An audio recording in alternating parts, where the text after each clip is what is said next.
வணக்கம் மக்களே, நீங்கள் பாரு கேட்குற அந்த மக்கள் கமிட்டி நாங்கள் ஹோஸ்ட் 2023 கடைசி நாளில் இருக்கும். இந்த வருஷம் ஏகப்பட்ட இன்ட்ரெஸ்டிங்கான படங்கள் இருந்துச்சு. முக்கியமாக இந்த வருஷங்கிறது மார்வல் டிசி வருஷம் சொல்லலாம். பிகாஸ் 4 மார்வல் படங்கள் 4 டிசி படங்கள் சொல்லி ஈக்குவலாக மார்வல் டிசி ஃபேன்ஸ் வந்து பார்த்தோன்னா குதூகலத்தில் வச்சுட்டு இருந்தாங்க. 8 காமிக் புக் படங்கள் ரிலீஸ் ஆச்சு சொன்னால் அவங்களாம் டப்பு பிடித்தாங்க. அது 10வது வரைக்கும் ஆப்வியஸாக மார்வல் சைட்லேருந்து நிறைய சீரிஸுமே வந்துச்சு. ஆப்வியஸாக நம்ம சீரிஸை தொட போகிறதுல ஒன்லி படங்களை மட்டும் தான் பார்க்க போகிறோம். ஸோ என்னுடைய பர்சனல் ஃபேவரட்டுக்கு ஏற்ற மாதிரி இந்த 8 படங்களுமே ஃப்ரம் டாப் டு பாட்டம் வந்து பார்த்தீங்கன்னா லிஸ்ட் போட போகிறேன். ஸோ உங்களுக்கு தனி ஃபேவரட்ஸ் கண்டிப்பாக இருக்கும். ஸோ உங்களுடைய இந்த வருஷத்துக்கு ரிலீஸ் ஆன காமிக் புக் ஃபேவரட் மூவி எதுன்னு சொல்லி அப்படிங்க வீடியோ ஆரம்பிச்சிடலாம். ஸோ மார்வல் டிசிக்குள்ள போறதுக்கு முன்னாடி ஒரு முக்கியமான படம் இந்த காமிக் புக் படம் இந்த வருஷம் ரிலீஸ் ஆயிருந்துச்சு.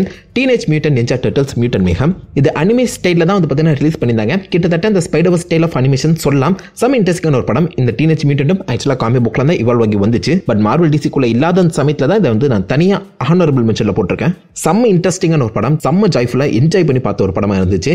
அண்ட் ஆப்வியஸாக நிஞ்சா டர்ட்டில்ஸை லைக் டீனேஜ் வயசுலேயே காமிக்க ட்ரை பண்ணியிருந்தாங்க. ஸோ இது வரைக்கும் நம்ம நிஞ்சா டர்ட்டில்ஸ் கொஞ்சம் ஓல்டாக இருக்க மாதிரி தான் நிறைய படங்கள் வந்து பார்த்துருப்போம். பட் டீனேஜ் ஃபார்ம்ல அவங்க எந்த அளவுக்கு கஷ்டப்படுறாங்க, ஸ்கூலுக்குலாம் போற மாதிரி காமிக்கப்பட்ட அந்த சீக்வன்ஸ் எல்லாமே ரொம்பவே ரசிக்கப்பட்டு இருந்துச்சு. ஆப்வியஸா இந்த ஆக்ஷன் சீக்வன்ஸ் பட்டாசா இருந்துச்சு. அனிமேனால நிறைய பேர் வந்து ஒதுக்கி தள்ளி இருப்பீங்க. பட் டைம் கிடைச்சா மறக்காம இந்த டிஎம்என்டி செக் பண்ணி பாருங்க. ஓடிடியில் அவைலபிளா இருக்கு. செக் பண்ணிட்டு உங்க தாச்சை கீழே காமிங்க. இப்போ மார்வல் டிசியில் போகும்போது நம்ம 8ல இருக்கிறது நான் பார்த்து ஏன்டா பார்த்தோம் சொல்லி வெறுத்த ஒரு படம் தான் த மார்வல்ஸ்.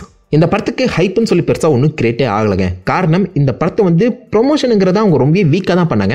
ஏன்னா அந்த சமயத்தில் ஆப்வியஸாக இந்த ஸ்ட்ரைக்குங்கிறது நடந்துட்டு இருந்துச்சு. அது 10வது வரைக்கும் இந்த படத்துக்கு பண்ணப்பட்ட ப்ரொமோஷன் எல்லாமே இது சீக்ரெட் டாஸ்க்கு ரொம்ப முக்கியமான ஒரு படம். அண்ட் இந்த படம் பார்க்கறதுக்கு நீங்கள் இதுக்கு முன்னாடி ஒரு 5 ப்ராஜெக்ட்ஸ் பார்த்துட்டு வந்தால் தான் புரியும் அப்படிங்கிற மாதிரி சொல்ல நிறைய ஆடியன்ஸ் 5 படத்தை பார்த்து நான் ஹோம்ஒர்க்லாம் பண்ணிட்டு இந்த படத்தை வந்து பார்க்கணுமான்னு சொல்லி அந்த ஒரு மைண்ட் செட்லேயே ஃபிக்ஸ் ஆகியிருந்தாங்க. அந்த ஒரு காரணத்தினாலேயே ஏகப்பட்ட பேர் இந்த படத்தை அவாய்ட் பண்ணக்கூடிய அந்த சுச்சுவேஷன் ஏற்பட செஞ்சது. அதுக்கேற்ற மாதிரி படத்தோட பாக்ஸ் ஆஃபீஸுமே பார்த்தீங்கன்னா சம்மடி வாங்கிச்சு. அப்பார்ட் ஃப்ரம் தட் படமா இது நல்லா இருந்துச்சான்னு கேட்டீங்கன்னா ஓரளவுக்கு டீசென்ட்டா இருந்துச்சுன்னு சொல்லுவேன். கேவலமா இருந்துச்சுன்னு சொல்ல முடியாது. 1.5 மணி நேரம் படம் பட்டுன்னு வந்து பார்த்தீங்கன்னா ஆக்ஷன் சீக்வன்ஸ் வச்சு படம் வந்து மூவ் ஆகிட்டு இருக்கும்.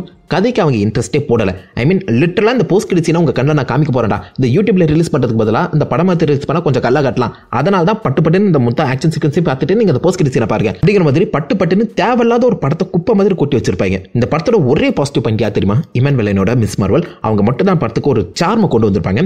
மற்றபடி இந்த படத்துல லைக் கதைன்னு சொல்லி நீங்க ஒன்னுத்தையும் பார்க்க முடியாதுங்க. நம்ம இன்ட்ரெஸ்டிங்கான கான்செப்ட் ஒரு பவர் யூஸ் பண்ணும்போது அந்த இடத்துல இன்னொரு சூப்பர் ஹீரோ வந்துட்டாங்கன்னு சொல்லி அதை பேஸ் பண்ணி கதை எழுதாம போஸ்ட் கிரெடிட்ஸை பார்க்கறதுக்காக வாங்க தான் படத்துக்கு அப்படிங்கிற மாதிரி கதை எழுதிருப்பாங்க. கேப்டன் மார்வல் 1 கிட்டத்தட்ட அந்த மாதிரி எழுதப்பட்ட ஒரு கதை தான். பட் அந்த சமயத்தில் என் கேம் ஹைப்ல அந்த படம் 1 பில்லியன் இருந்துச்சு. பட் இந்த சமயத்தில் லைக் காமிக் புக் மூவிஸ் தொடர்ந்து வந்துட்டு இருக்கும்போது நிறைய பேர் லைக் அந்த ஃபெட்டிக்குள்ள போயிட்டாங்க. இந்த யாரா பாப்பாங்கிற ஒரு தாட்லயே நிறைய பேர் இதை அவாய்ட் பண்ண ஆரம்பிச்சிட்டாங்க. படம் படுகொலியை நோக்கி ஓடிச்சு. இட்ஸ் அ டீசென்ட் வாட்ச் தான். கண்டிப்பா நீங்க சீக்ரெட் டாஸ் பார்க்க போறதா இருந்துச்சுன்னா இந்த படம் பார்த்தே ஆகணும், வேற வழியே இல்லை. அதுக்காக மட்டுமே ஒரு படத்தை பார்க்கணும்னு சொல்லி மற்றவங்களை எப்படி ஃபோர்ஸ் பண்ண முடியும்? அந்த ஒரு காரணத்துக்காகவே இந்த படத்தை கடைசியில் போடுறேன். நல்ல இன்ட்ரெஸ்டிங்கான கான்செப்டை மொத்தமாக வேஸ்ட் பண்ணிட்டாங்க. நம்பர் 7ல த ப்ளூ பீட்டில் அகைன் ஓடிடிக்காக எடுக்கப்பட்ட ஒரு படத்தை பட்டிட்டிங்கரிங் பண்ணி பிக் ஸ்கிரீனுக்காக ரிலீஸ் பண்ண ஒரு படம். இந்த படத்தில் லைக் நிறைய குறைகள்னு ஒன்றுமே இருக்காதுங்க. பாசிட்டிவ்ஸும் கிடையாது, நெகட்டிவ்ஸும் கிடையாது. ஒரு லீனியரான கதையில் போகக்கூடிய ஒரு typical super hero movie. Super hero படத்தில் நீங்கள் என்னென்னலாம் எதிர்பார்ப்பீங்களோ அது எல்லாமே இந்த படத்தில் இருக்கும். அண்ட் டீனேஜ் சூப்பர் ஹீரோவாக இருக்க அந்த சமயத்தில் ஒரு சார்ம் ஒரு ஃபன்னையுமே அழகாக மெயின்டைன் பண்ணி கொண்டு போயிருப்பாங்க. இந்த படம் டேரக்டாக டிசியூ கூட வந்து பார்த்தீங்கன்னா கனெக்ட் ஆக போகிறதுன்னு சொன்ன அந்த காரணத்தினால தான் நிறைய பேர் இந்த படத்தை பார்க்க போயிருந்தாங்க. பட் இருந்தாலும் இட்ஸ் அ டிப்பிக்கல் யாருமே ஏமாத்தமாக கொடுத்த காசுக்கு ஒரு சூப்பர் ஹீரோ படத்தை கண்ணில் காமிச்சு அமைச்சிட்டாங்கடா அப்படிங்கிற மாதிரி எனக்கு இந்த படமே ஃபீல் ஆச்சு. ஜோலோ அவருடைய ஆக்டிங் ரொம்ப நல்லா இருந்துச்சு. பெர்ஃபெக்ட்டா அந்த ப்ளூ பீட்டில் ரோலுக்கு வந்து பார்த்தீங்கன்னா செட் ஆகியிருந்தாரு. அவருடைய இந்த காஸ்டியூம் கூட ரொம்ப நல்லா இருந்துச்சு. அண்ட் மற்ற சூப்பர் ஹீரோ படங்கள் வந்து வேறுபட்டு காமிச்ச ஒரு விஷயம் இந்த இடத்துல இந்த மொத்த குடும்பமே ஒரு சூப்பர் ஹீரோ டீமே ஆக்ட் ஆனது தான். குடும்பங்கள் கொண்டாடும் வெற்றிங்கிற மாதிரி இந்த படத்தை மாற்ற ட்ரை பண்ணியிருந்தாங்க. பட் அது வந்து ரிவீட் அச்சுன்னு சொல்லலாம். எமோஷன் எனக்கு என்னமோ பெருசாக நிறைய இடங்கள்ல சிங்க் ஆகல. ஏன்னா இது 1000 முறை நம்ம தமிழ் படங்களே பார்த்துருப்போம். லைக் ஓகே அவ்வளோதான். It's okay movie. பெருசாக சொல்றதுக்கு ஒன்றும் இல்லை. உங்களை ஏமாத்தவும் இல்லை, அதே சமயத்தில் உங்களுக்கு ஒரு புதுசாக ஒரு விஷயத்தை கண்ணில் காமிக்கலாம். It's okay. நம்பர் 6ல இருக்கிறது ஷசாம் 2. ஷசாம் 1 எனக்கு ரொம்பவே ஒரு பிடிச்ச படம். செம்ம அமேசிங்காக ஒரு வித்தியாசமான சூப்பர் ஹீரோ நமக்கெல்லாம் காமிச்சிருப்பாங்க. குழந்தைத்தனமாக ஒரு சூப்பர் ஹீரோ தான் அது எப்படி இருக்குங்கிறத அழகாகவே கண்ணில் வந்து பார்த்தீங்கன்னா போர்ட்ரேட் பண்ணியிருந்தாங்க. அந்த படத்தில் வந்து அந்த அம்மா சென்டிமெண்ட் எமோஷனும் சூப்பராக இருக்கும். ஒரு ஃபேமிலிக்குள்ளே நடக்கிற ஒரு ட்ராமாங்கிற மாதிரி இந்த ஷசாம் 1 அழகாகவே எழுதியிருப்பாங்க. ஆனால் ஷசாம் 2 நிறைய இடங்களில் ஃபெயிலியர் ஆச்சு. ஷசாம் 1 வந்து ஒரு சர்ப்ரைஸ் ஹிட் தான். அதனால அந்த ஷசாம் 2 பெருசாக கொடுக்குற பாரு, ஏகப்பட்ட சூப்பர் ஹீரோ ஏகப்பட்ட வில்லனை இறக்கி சம்பந்தமே இல்லாத ஒரு கதையை உங்ககிட்ட சொல்கிற பாருங்கிற மாதிரி எடுக்கப்பட்ட ஒரு படம். நாம் எதிர்பார்த்தது ஷசாம் வெர்சஸ் பிளாக் ஆடம், அவ்வளோதான். அதை கொடுத்துருக்கணும். அதை கொடுக்காம இஷ்டத்துக்கு ஒரு கதை. அண்ட் அந்த கதை எங்கே போகுதுன்னு தெரியல. போன படத்தில் ஷசாம் 1ல ப்ளே பண்ண அதே ஒரு ஃபேமிலி ட்ராமாவை கொஞ்சம் பட்டிட்டிங் பண்ணி இந்த படத்தில் ரீப்ளே பண்ணியிருப்பாங்க. இதான் ஷசாம் 1லே பண்ணிட்டீங்களா, திரும்பியாக தான் ஷசாம் 2லுமே பண்ணுறீங்க அப்படிங்கிற ஒரு கேள்வி தான் இருந்துச்சு. 10வது கிட்ட உள்ள ஏகப்பட்ட கிரிஞ்சு காமெடி தான் இருக்கும். விஎஃப்எக்ஸ் மட்டும் பிரச்சனையே சொல்ல முடியாது, அது நல்லாவே இருக்கும். அண்ட் ஆக்டிங்ல குறை சொல்ல முடியாது. பில்லி பேட்சனுக்கு தான் அதிகமான சீக்வன்ஸ் அதை பத்தினா எழுதப்பட்ட மாதிரி எனக்கு ஃபீல் ஆச்சு. ஷசாமை விட பில்லி பேட்சன் ரொம்ப ஷைன் ஆனாரு. அதை தாண்டி மற்ற எந்த ஒரு கேரக்டர்ஸ்க்குமே இம்பார்ட்டன்ஸ் இல்லை. வில்லன்கள் சும்மா இஷ்டத்துக்கு வந்துட்டு போனாங்க, அவ்வளோதாங்க. எனக்கு தெரிஞ்ச இந்த படத்தை நீங்கள் வந்து இன்னைக்கு காலைல பார்த்துருந்தீங்கன்னா நாளைக்கு மறந்துடுவீங்க. அந்த மாதிரி லைக் ஈஸியாக மறக்கக்கூடிய ஒரு படம் அது. சிம்பிளாக சொல்ல போனோம்னா ஒரு ஃபில்லர் மாதிரி, இல்லைனா ஒரு தேவையில்லாத ஆணியாக தான் இந்த படமே எனக்கு ஃபீல் ஆச்சு. நம்ம ஃபைல அக்வாமேன் 2 இப்போ லேட்டஸ்டாக டேட்டில் ஓடிட்டு இருக்கே, டைம் இருக்கும் செக் பண்ணி பாருங்க. விஷுவலி ஒரு ஸ்டன்னிங்கான படம். அக்வாமேன் 1 எந்த அளவுக்கு விஷுவல் ட்ரீட்டாக உங்களுக்கு அமைஞ்சிருச்சோ அதுக்கு ஈக்குவலாக அதோட பெட்டராக கூட நிறைய இடங்கள் வந்து பார்த்தீங்கன்னா விஷுவலாக இது ஒரு ஸ்டன்னிங்கான படமாகவே கொடுத்துருப்பாங்க. அண்ட் அட்வென்ச்சர் போன அந்த சீக்வன்ஸ் எல்லாமே ரொம்ப ரசிக்கப்பட்டு இருந்துச்சு. அக்வாமேனா வழக்கப்போல நம்ம ஜேசன் மோமோவா பட்டைய கலப்பிருப்பாருங்க. அவருக்கு ஈக்குவலான கேரக்டர் ரைட்டிங் எனக்கு தெரிஞ்சு ஆர்ம் கேரக்டருக்குமே கொடுக்கப்பட்டிருக்கும். Patrick Wilson. எனக்கு தெரிஞ்சு அக்வாமேன் எழுதினதோட இந்த படத்துக்கு ஆர்மை பற்றின கதை தான் கொஞ்சம் டெப்த்தாக எழுத ட்ரை பண்ணியிருப்பாங்க. போன படத்தில் சர்ஃபேஸை எதிர்த்து வார் பண்ண ஒரு கேரக்டருக்கு படத்தோட எண்ட்ல சர்ஃபேஸ் டுவெல்லர்ஸோட அந்த ஃபுட்டே அப்ரிஷியேட் பண்ற மாதிரி ஒரு விஷயத்தை வந்து பார்த்தீங்கன்னா கொடுத்து அந்த கேரக்டர் டிரான்ஸ்ஃபர்மேஷனை ரொம்ப அழகாக கொடுத்துருப்பாங்க. பிளாக் பேண்டா செம்ம டிமாண்டிக்கான ஒரு வில்லனா வந்திருந்தாரு. படம் முழுக்கவே நான் தான் வில்லன் அப்படிங்கிற மாதிரி கெத்தா நின்னாரு. நிறைய இடங்கள்ல ஹாரர் எலிமெண்ட்டுமே ரொம்ப இன்ட்ரெஸ்டிங்காக ஒர்க் அவுட் ஆச்சுன்னு சொல்லலாம். பிரதர்லி பாண்டிங்க கொஞ்சம் டைட்டாக காமிக்க ட்ரை பண்ணியிருப்பாங்க. மற்றபடி படத்தில் வந்து பார்த்தீங்கன்னா நிறைய இடங்கள் படம் டப்புன்னு கட்டானது உங்களுக்கு ஃபீல் ஆகும். காரணம் படம் ஏகப்பட்ட ரீஷூட்டுக்குள்ளே போயிருந்துச்சு. நிறைய பேட்மேன் உள்ள இறக்கி அதுக்கப்புறம் அந்த சீக்வன்ஸை தூக்கி இந்த படம் ஒரு கலவரத்துக்குள்ளே போய் தாங்க வந்துச்சு வெளில. எனக்கு என்னமோ ஜேம்ஸ் வானோட உண்மையான விஷனை இந்த படம் கன்வே பண்ணலங்கிற மாதிரி தான் தோணுது.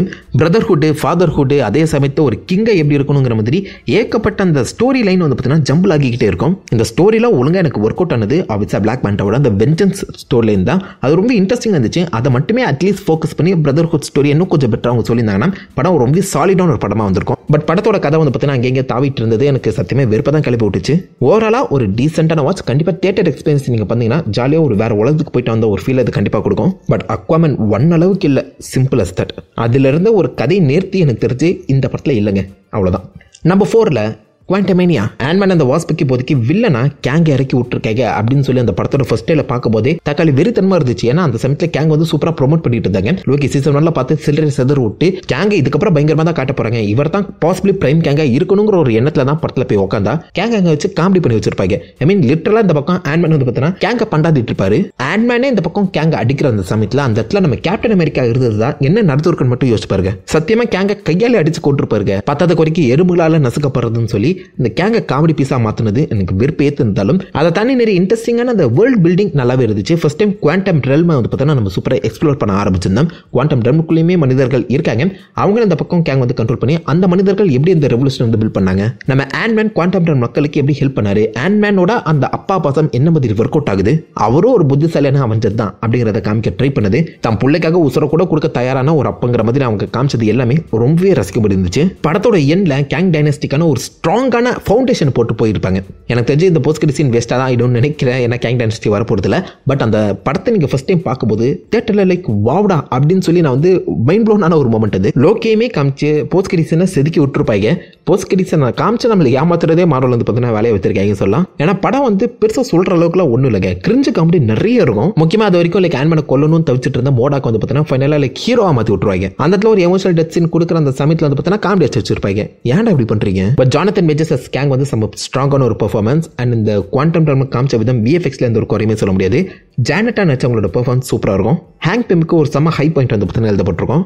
லைட்டாக எங்கே வந்ததுக்கான ஒரு அடித்தளத்துமே போட்டிருப்பாங்க. ஸோ ஓவராலாக லைக் இந்த படத்தில் நிறைய காம்ப்ளெக்ஸான விஷயங்களை ஓரளவுக்கு டீசெண்டாக ஹேண்டில் பண்ண ட்ரை பண்ணியிருப்பாங்க. எனக்கு என்னமோ கேங்க வந்து கெத்தா காமிச்சிருந்தா அந்த படம் இன்னும் 100 டைம் பெஸ்ட்டாக மாறி இருக்கும். ஒரு ரூத்லெஸ் இந்த பக்கம் நம்ம ஆண்ட்மேனே கொண்டுட்டாரா அப்படிங்கிற மாதிரி காமிச்சிருந்தா கூட அந்த படம் செம்ம ஸ்ட்ராங்காக அமைஞ்சிருக்கும். அகே நல்ல கான்செப்ட் அண்ட் பொட்டன்ஷியல் இருக்க ஒரு கதையை வந்து பார்த்தீங்கன்னா வேஸ்ட் பண்ணிட்டாங்க. அவ்வளோதான்.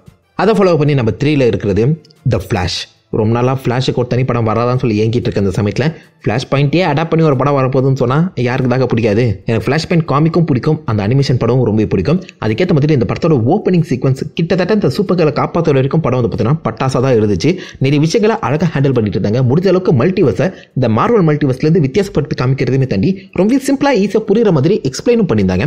மைக்கேல் கீட்டன் பேட்மேனை பல வருஷங்கள் கழிச்சு பார்க்கும்போது தியேட்டரில் சூப்பராக இருந்தாரு. அண்ட் உண்மையில எனக்கு தெரிஞ்சு இந்த ஃப்ளாஷ் படத்தில் பேட்மேனுக்கு எழுதப்பட்ட அந்த கதைகள் ரொம்ப நல்லா இருந்துச்சு. காமிக்ல நீங்கள் எப்படி பேட்மேனை படிப்பீங்களோ அந்த அளவுக்கு செம்ம பேடாஸாக அந்த படத்தில் பேட்மேனை காமிச்சிருப்பாங்க. 2 பேட்மேனையும் சொல்கிறேன், சூப்பராக காமிச்சிருப்பாங்க. படத்தோட எண்டில் தேவையில்லாத ஜார்ஜ் க்ளூனி கேமியோ இருந்தாலும் பேட்மேனுக்கான அந்த மாஸ் இந்த படத்தில் எங்கேயுமே குறையல. அதனால தான் இந்த படத்தோட டைரக்டர் ஆண்டி முஷெட்டி அந்த பிரேவ் அண்ட் த போல்ட் அந்த டிசி பேட்மேன் படத்துக்கு வந்து கேஸ் பண்ணியிருக்காங்க. நல்லா இருந்தா ஓகே. அண்ட் இந்த படத்தில் ஆரிஜின் ஸ்டோரியை கொஞ்சம் ஒரு வித்தியாசமாக ப்ரெசென்ட் பண்ணியிருப்பாங்க. ஃப்ளாஷோட பாயிண்ட் ஆஃப் வியூல இருந்தே அவருடைய ஆரிஜின் ஸ்டோரி நம்ம கண்ணில் காமிக்க காமிக்க ட்ரை பண்ணது ஒரு வித்தியாசமான ரைட்டிங். மல்டிவர்ஸை பிரசன்ட் பண்ண விதமும் ரொம்ப நல்லா இருந்துச்சு. படத்தோட எண்ட்ல கேமியோ ஃபர்ஸ்ட் தான், பட் இருந்தாலும் நிறைய இன்ட்ரெஸ்டிங்கான கேமியோஸ் இருந்துச்சு. நம்ம சூப்பர் கேர்ளோட அந்த ஸ்டோரி லைனும் அதே சமயத்தில் அம்மா சென்டிமெண்ட்டையுமே ஓரளவுக்கு டீசெண்டாக ஹேண்டில் பண்ணியிருப்பாங்க. பட் இந்த படம் ஃபெயிலியர் ஆனது செகண்ட் ஹாஃப்ல தான். எங்க போறதுனே அவங்களுக்கு தெரியலங்க. ஐ மீன் ஃபர்ஸ்ட் ஹாஃப்ல ஓரளவுக்கு பில்ட் பண்ணி கூட்டிட்டு வந்த அந்த கதையை ஃபிளாஷ்பேக் பாராடாக்ஸ்ல இருக்க அதே கதையை வேற மாதிரி சொல்றங்கிற பேர்ல படத்தோட செகண்ட் ஹாஃப்ல சொதப்புன்னு சொதப்பு வச்சிருப்பாங்க. 10வது வரைக்கும் படத்தோட அந்த விஎஃப்எக்ஸ் கன்றாவியா இருக்கும். இந்த படம் ஒரு $300 மில்லியன் படமாங்கிற கேள்வியை உங்களுக்கு எழுப்பிடும். நம்ம யோசிச்சு பாருங்க. படத்தோட ஹியூமர் 50-50 நிறைய இடங்களில் ஹிட் ஆர் மிஸ் தான் எழுதுச்சு எனக்கு. பட் இந்த நெகட்டிவ்ஸ் எல்லாத்தையுமே தாண்டி காமிக் புக் மூவிஸ்ல ஓரளவுக்கு டீசெண்டா மல்டிவர்ஸ் ஹேண்டில் பண்ண ஒரு படம் சொல்லலாம் லைவ் ஆக்ஷன்ல. படத்தோட லென்த் கொஞ்சம் கம்மி தான், ஸோ அதனால உங்களுக்கு டைம் போறது தெரியாது. அண்ட் மைண்ட்ல நிறைய முக்கியமான சீக்வன்ஸ் நிற்கும். படம் முடிச்சுட்டு வெளில வந்தாலும் ஒரு வாரம் கழிச்சு கூட நீங்க கேட்கும்போது இந்த சீக்வன்ஸ் தான் ஃபிளாஷ்ல இருந்துச்சுல அப்படிங்கும்போது உங்க மைண்ட்ல அந்த படம் நிற்கும். அதுக்காகவே நம்ம தில்ல போட்டிருக்கேன். நிறைய பேருக்கு இந்த படம் பிடிச்சிருக்கலாம். உங்க தாசைகளை காமிங்க. நம்பர் 2 பொசிஷன்ல கார்டியன்ஸ் ஆஃப் கேலக்ஸி வால்யூம் 3 நம்ம ஜேம்ஸ் கன்னோட கடைசி மார்வல் படம். அண்ட் கிட்டத்தட்ட கார்டியன்ஸ் ஆஃப் கேலக்ஸியோட கடைசி படமாகவும் இதான் அமைய போகுது. ஸோ அப்படி இருக்கும்போது அதுவே தனி ஹைப் இந்த படத்துக்கு கிரியேட் பண்ணிச்சு. அண்ட் அந்த ஒரு ஹைப்பை எந்த ஒரு இடத்துலையுமே கோட்ட விடாம பக்காவும் இந்த படம் பூர்த்தி பண்ணிச்சு. எல்லா கேரக்டர் ரைட்டிங்குமே அவ்வளோ ஸ்ட்ராங்காக இருந்துச்சுன்னு சொல்லலாம். முக்கியமாக இந்த படம் முழுக்கவே நம்ம ராக்கெட் ட்ரக் சுற்றி தான் நகரும். ஒரு சாதாரண விஎஃப்எக்ஸ் அனிமலுக்கு நம்மளை அழ வச்சிட்டாங்கன்னா இப்போ யோசிச்சு பாருங்க, அந்த அளவுக்கு ஒரு ஸ்ட்ராங்கான ரைட்டிங். அவருக்கும் ஸ்டார்லார்டுக்கும் இருக்க அந்த ஃப்ரெண்ட்ஷிப் பாண்டிங்கை காமிச்ச விதமாக இருக்கட்டும், அந்த மொத்த டீமுமே ஃபேமிலியா எப்படி ஒரு விஷயத்தை கையாளுறாங்க, ஒருத்தவனுக்கு ஒரு பிரச்சனை வந்தா மொத்த டீமுமே எப்படி பதட்டப்படுறாங்க சொல்லி அந்த ஒரு விஷயத்தை காமிச்ச விதமும் ரொம்பவே ரசிக்கும்படி இருந்துச்சு. R-rated கிட்டத்தட்ட ஆல்மோஸ்ட் லைக் R-rated பெஞ்ச் மார்க்கை தொட்டு வந்துச்சுன்னு சொல்லலாம். அண்ட் படத்தோட வில்லன் ஹை எவல்யூஷனரி. இந்த படத்தில் பார்த்த எல்லாருமே லைக் தியேட்டர் ஸ்கிரீனை கிழிச்சிட்டு போய் அவனை அடிக்கிறேன்டா சொல்லி கிளம்பியிருப்பீங்க. அந்த அளவுக்கு ஒரு பயங்கரமான வில்லன் ரைட்டிங் அது. வில்லன் பெர்ஃபார்மன்ஸுமே நல்லா இருந்துச்சு. அண்ட் ஆக்ஷன் சீக்வன்ஸ் அந்த கோர்ட்யார்டு ஒரு ஃபைட் வருமே வேற லெவல் ஃபைட் அது. அண்ட் நிறைய இடங்கள்ல நம்ம எதிர்பார்க்காத ஃபைட் சீக்வன்ஸை பக்கவா அமைச்சு வேற லெவல் ஒரு கூஸ்பம் மொமெண்ட் வந்து பார்த்தீங்கன்னா கிரியேட் பண்ணியிருப்பாரு. எமோஷன் எனக்கு தெரிஞ்சு இந்த படத்தில் சூப்பராக ஒர்க் அவுட் ஆச்சுங்க. எமோஷனலி இந்த படம் கூட நீங்கள் சூப்பராக கனெக்ட் ஆயிடுவீங்க. அதே எமோஷனை படத்தோட கடைசி வரைக்கும் மெயின்டைன் பண்ணி கூட்டிட்டு வந்து எல்லாருமே டான்ஸ் பண்ண விட்டு அந்த படத்தை முடிச்சதுங்கிறது ஐயோ முடிஞ்சிச்சே அப்படின்னு சொல்லி நம்மள இந்த படத்தை பார்த்து வருத்தப்பட வைக்காம ஓகேடா நல்லபடியாக முடிஞ்சிச்சு அப்படிங்கிற மாதிரி ஒரு சாட்டிஸ்ஃபேக்ஷன் கொடுத்துச்சுன்னு சொல்லலாம். அண்ட் ஜேம்ஸ் கன்னுக்கு இந்த படத்தில் ஒரு ஃபுல் ஃப்ரீடம் கொடுத்த மாதிரியும் சொல்றாங்க. மற்ற மார்வல் படங்களோட நீங்கள் எந்த ஒரு விஷயத்தையுமே கோர்க்க தேவையில்ல, இது ஒரு தனி யூனிவர்ஸாக பார்த்து எழுதுங்க அப்படிங்கிற மாதிரி கேம்பிக்க சொல்லியிருக்காரு. நான் கேள்விப்பட்டேன். அதனால இந்த படத்தை நீங்கள் பார்க்கும்போது மற்ற எந்த ஒரு மார்வல் படங்களுமே உங்களுக்கு ஞாபகம் வராது. Really in a good way. இந்த படத்துக்குள்ள இந்த கார்டியன்ஸ் யூனிவர்ஸ்க்குள்ள நீங்கள் போயிட்டு வெளில வருவீங்க. அது ரொம்பவே நல்ல விஷயம் எனக்கு வந்து பட்டுச்சு. ஜஸ்ட் மற்ற படங்களோட கனெக்ட் பண்ண ஒரு போஸ்ட் கிரெடிட் சீன் வைக்கிறேன் அப்படிங்கிற மாதிரி எதுவும் இல்லை. இது முழுக்க ஒரு ஜேம்ஸ் கன் படம். அண்ட் செம்ம அமேசிங்கான செம்ம குவாலிட்டியான ஒரு படம். ஓவரால் மார்வல் படங்கள்ல நிறைய பேருக்கு இந்த படம் டாப் 10ல இருக்கும்னு நினைக்கிறேன். உங்க தாச்சைகளை காம்படுங்க.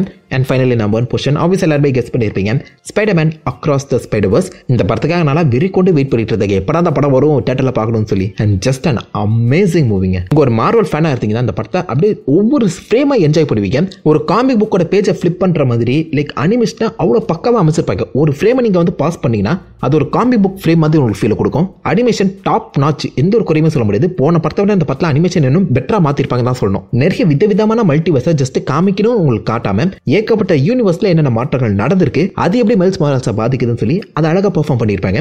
நிறைய ஸ்பைடர்மேன், ஏகப்பட்ட ஸ்பைடர்மேன் இருப்பாங்க. அண்ட் எந்த ஒரு ஸ்பைடர்மேனுமே உங்களுக்கு அவுட் ஆஃப் பிளேஸா ஃபீல் ஆகி இருக்க மாட்டாரு. அத்தனை ஸ்பைடர்மேன் இருந்தா தான் இந்த சீக்வன்ஸ் இப்படி பக்காவா ஒர்க் அவுட் ஆகியிருக்கும் அப்படிங்கிற தாட் உங்களுக்கு வரும். ஆனா அத்தனை ஸ்பைடர்மேன் செய்த சில விஷயங்கள் நம்ம மைல்ஸோட கேரக்டரை டெவலப் பண்ற மாதிரி அமைச்சிருப்பாங்க. இந்த படத்துல நிறைய சம்பவங்கள் நடந்திருந்தாலும் எல்லாமே ஏதோ ஒரு வகையில நம்ம மைல்ஸோட கேரக்டரை டெவலப் பண்ற மாதிரி தான் அமைஞ்சிருக்கும். குவென்னுக்குன்னு ஒரு தனி ஸ்டோரி போகும், அது ஒரு தனி கதையை உங்களுக்கு தெரியாது. அந்த கதை ஃபைனலா மைல்ஸ் கிட்ட தான் முடியும். அண்ட் ஆப்வியஸா பவித்ர பிரபாகரோட அந்த மும்பட்டான காமிச்ச அந்த சீக்வன்ஸ் எல்லாம் ரொம்ப ரசிக்கப்படி இருந்துச்சு. அண்ட் அந்த ஸ்பைடர்மேன் இந்தியாவோட கதையுமே மைல்ஸோட கதை கூட தான் லிங்க் ஆகி இருக்கும். நீங்க எப்படி எதை பார்த்தாலும் ஃபைனலா அந்த கதையோட முடிவுங்கிறது மைல்ஸ் மேல தான் இருக்கும்.